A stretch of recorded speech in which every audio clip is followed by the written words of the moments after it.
Alright, hi students, this is Mr. Rink again. This is the next lesson. Sorry I'm out of the classroom again. I have to go to a district meeting, but I don't want to get behind on your lessons. But this is going to be like yesterday's lessons. It's just going to be a little bit more technical at the beginning, but it's the same process. So let's have students first copy down the title here and the objective.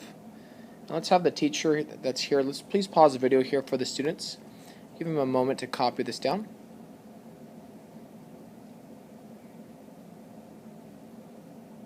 Alright, students should have copied this down. Alright, so today we're going to actually continue on what we did yesterday, which is polynomial division, right? We know how to add, subtract, multiply, and now we've learned how to divide, which is very similar to factoring, right? It's breaking apart. And it's similar to it because, just like we did before, let's say we did a long division problem like 34 divided by 17, right? 17 goes into 34 twice, right? And we get a remainder of 0, right? So in the same way, we know that 2 and 17 are factors of 34, right? But we figured out that 2 was a factor of 34 by dividing it by 17. Anyway, same idea. I want you to think about dividing and factoring in the same way because they are connected, okay? These are the steps. These should be written in your notes, so we don't need to spend time to write these down.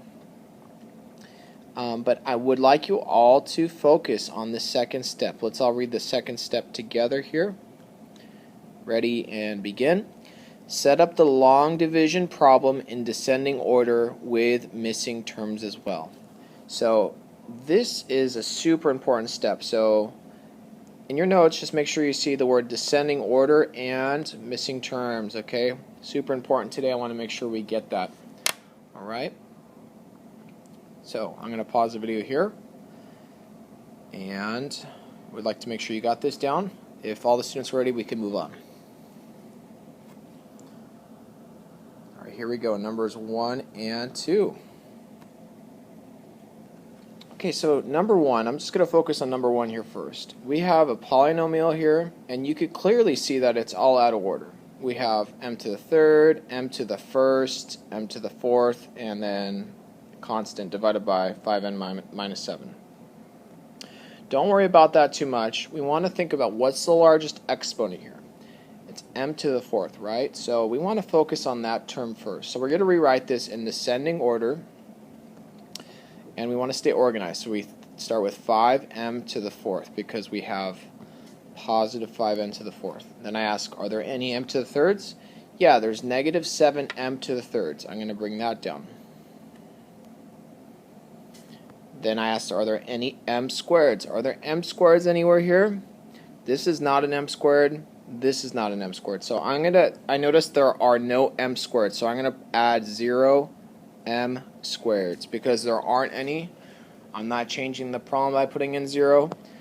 I'm just acknowledging that they're not there as a placeholder. Then I ask myself, are there any m to the firsts? Yes, there are negative 5 m's to the firsts. And then, of course, are there any constants? Yes, there's positive 7 here.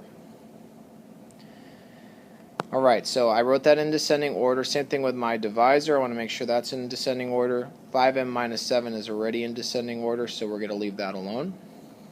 And we're going to start working this out like yesterday. Alright, ask myself, is there anything that goes into, what do I multiply 5m to get 5m to the fourth? We multiply by m to the third, right?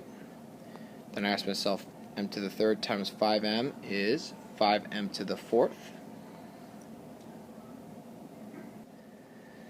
So we got, we're going to write down 5m to the fourth here. And we have m to the third times negative 7 is negative 7 m to the third. Okay? Then we're going to put parentheses around this and put a subtraction sign here. Hey, and check this out. 5m to the fourth minus 5m to the fourth cancels out. We get nothing. Negative 7m to the third minus itself, hey, that's 0m to the third. So I'm going to write 0m to the third and then bring down the next term, which is going to be positive 0m squared. Now this is a little confusing, right? Because we're like, what do I multiply 5m with to get this? Well, we multiply it by 0m squared, right? And what's 0m squared times anything? Well, it's going to be 0m to the third, right? Because 0m squared times 5m is 0m to the third, right here. And then 0m squared times negative 7 is going to be negative or positive 0m squared. Okay? Subtract that, we still get 0m squared, right? Bring down the next term, right? Negative 5m. Again, we're going to see the same thing happen. What's 5m times what is equal to 0m squared? Well, it's going to be plus 0m again, right? And we got 0m times 5m is going to be 0m squared. 0m times negative 7 is positive 0m. Okay? When we simplify this, or we subtract, we get negative 5m down here, right? So these two steps here are kind of weird because you're like, nothing really happened here, right? That's why we have to stay organized. Sometimes there's stuff that does happen in these steps, so I wanted to give you an example of something that's a little weird. Anyways, we're going to keep going here. I'm going to bring down the next term, which is positive 7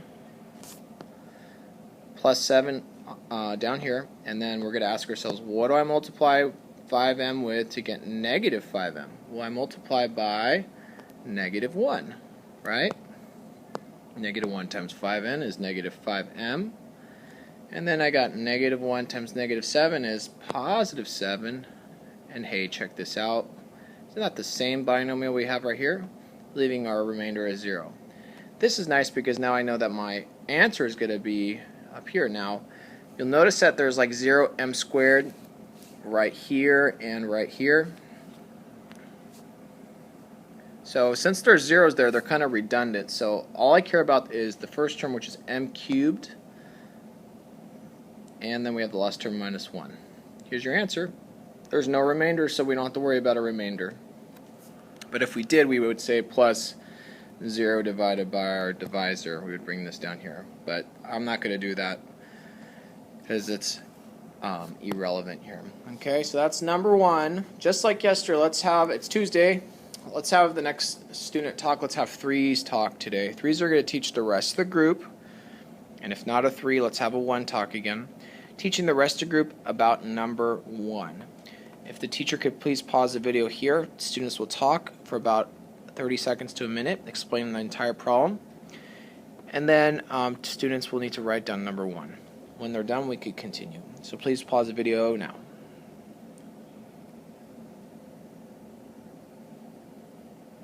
Okay, great. So students should have already written this down. Now we're going to move to number 2. We're going to do this one more time. Okay, so number 2, we got 37 minus 18x plus 6x to the 4th minus 9x cubed. Okay, so the same idea. What's the largest exponent here? We got 6x to the 4th. So I want to start with that one. Then I ask myself, are there any x to the thirds? Yeah, there's negative 9x to the thirds. Bring that down. Are there any x squareds? Well, nothing here, right? So I'm going to put a place marker in, plus 0 x squareds. Then I ask myself, any x to the firsts? Yeah, minus 18x to the firsts. Any constants? Yeah, plus 37. Okay? Divide that, and we have to do this in descending order. We got 6x minus 9 is our divisor. Okay? So now we're just going to start working this out. Asking ourselves, 6x times what is 6x to the 4th? Well, it's x to the 3rd. So we go x to the 3rd times 6x is going to be 6x to the 4th. Right? X to the 3rd times negative 9 is going to be negative 9 x to the 3rd. We are having a problem just like number 1. Right? This is going to now disappear. So 6x to the fourth minus 6x to the fourth is going to become 0. And then, of course, negative 9x to the third minus 9x to the third is 0x to the third.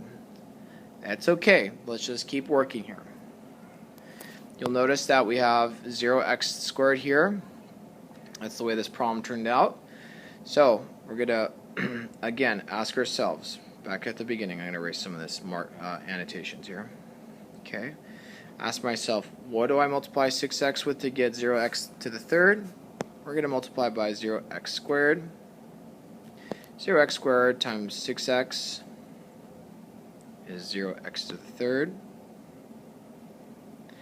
And then we got 0x squared times negative 9 is positive 0x squared. Close parentheses, subtract, I get 0x squared again. Bring down my next term, which is negative 18x. Okay. And again, what do I multiply 6x with to get 0x squared? It's going to be plus 0x. 0x times 6x is going to be 0x squared. 0x times negative 9 is positive 0x, right? Parentheses, subtract, and we get negative 18x, right? Bring down my last term here. What do I get? Positive 37. Okay. Ask myself, what do I multiply 6x with to get negative 18x? Well, I multiply by negative 3. Negative 3 times 6x is going to be negative 18x. Negative 3 times negative 9 is positive 27. Close parentheses. Negative 18x minus negative 18x cancels out.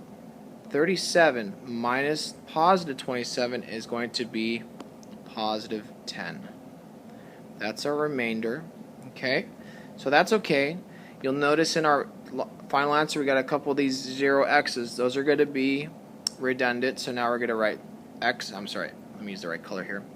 Our final answer is going to be x cubed minus 3, and then we have a remainder plus 10 over our divisor of 6x minus 9. Okay, so this lesson is just like yesterday. We just have to make sure we put things in order. That's really the big deal here. You see how this is out of order here? So we want to make sure that's put in order. So let's have fours now talk. Okay, so the teacher will pause. When the teacher pauses the video, we want the students to, let's have fours teach the rest of the group how to do this. Once fours are done talking, everyone's writing this problem down in their notes to keep it there. And then we'll keep going. So let's have the video paused here, please.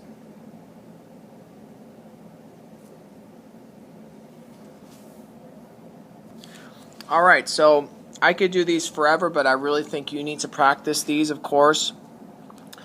So here we go. We're going to go to the next page here.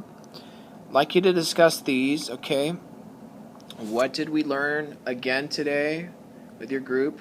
How do we do that?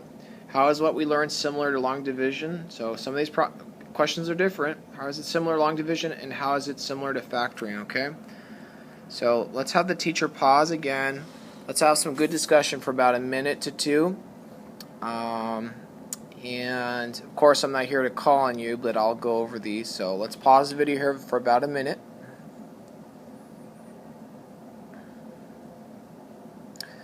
Alright, students should have discussed this. So what did we learn again today? Everyone, we should have learned what? Yes, we should have learned how to divide polynomials. How do we do that? Looking at your steps again. If we look at our steps, I'll go back to our steps here. Right? We identify the dividend and the divisor.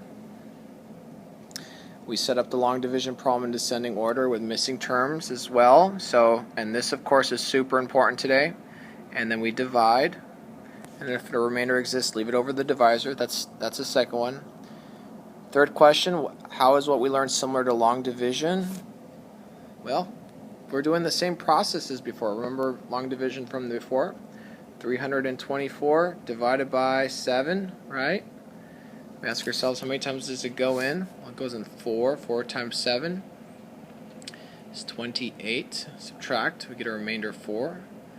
And it's 42, right? So our remainder, sorry I ran out of space here, remainder is 2, right? So it's going to be 46 and 2/7, right?